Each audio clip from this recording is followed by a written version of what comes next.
Welcome to the Art Project. If you're new here, please subscribe. If you enjoy this video, please hit the like button. Comment down below if you got something to say. I'm trying to improve my block letter skills, and so I'm doing this little practice sheet where I, instead of drawing block letters, carve out the letter. In other words, I am focusing more on the negative space around each letter. One of my goals is to make each letter reach the top of the rectangle, the bottom of the rectangle, and both sides of the rectangle. In order to do this, I'm thinking about the shapes of the letters and filling in the negative space around each letter. Anybody can draw a block letter just inside a box, but the reason for these boxes is to get the size sort of correct. Like, I want it to reach the top and the back and the front and the bottom of each rectangle. If it doesn't do that, I haven't really done it correctly in this case. Also, I'm trying to use as little ink as possible, per se, and to do that, I'm basically just doing the negative space. I'm not drawing all the way around the letter, but just where it doesn't touch the box. And it's kind of neat to think that I'm actually drawing the outsides of the letters and not actually touching the insides of the letters at all.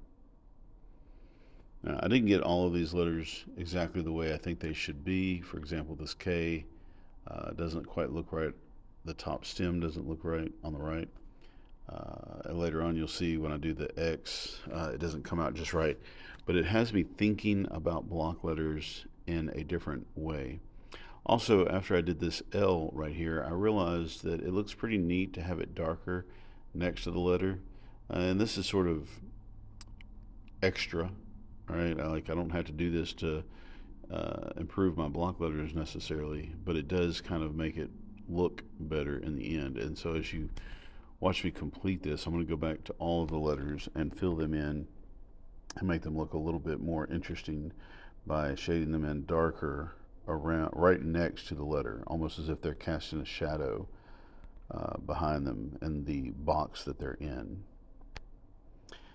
These letters actually fit the rectangle completely, like it's a box that you're dropping a letter into, and there's no room on the sides or the top or the bottom. My Q didn't quite turn out beautiful either. It's kind of wompy jawed on the left hand side there.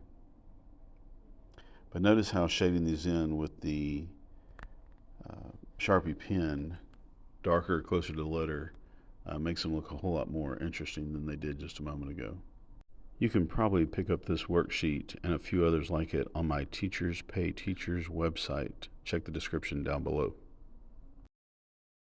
One of the things that art seems to do is help you to think in a way that you have not thought before.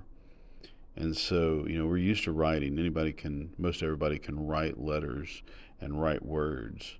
But to actually think about the shape a letter makes, to actually think about how you would carve it out in space if you couldn't draw the letter itself, but had to tackle the negative space.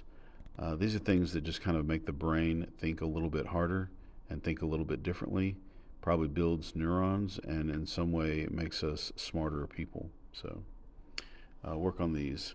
Do the best you can. That's it for now. Good luck. Make some block letters.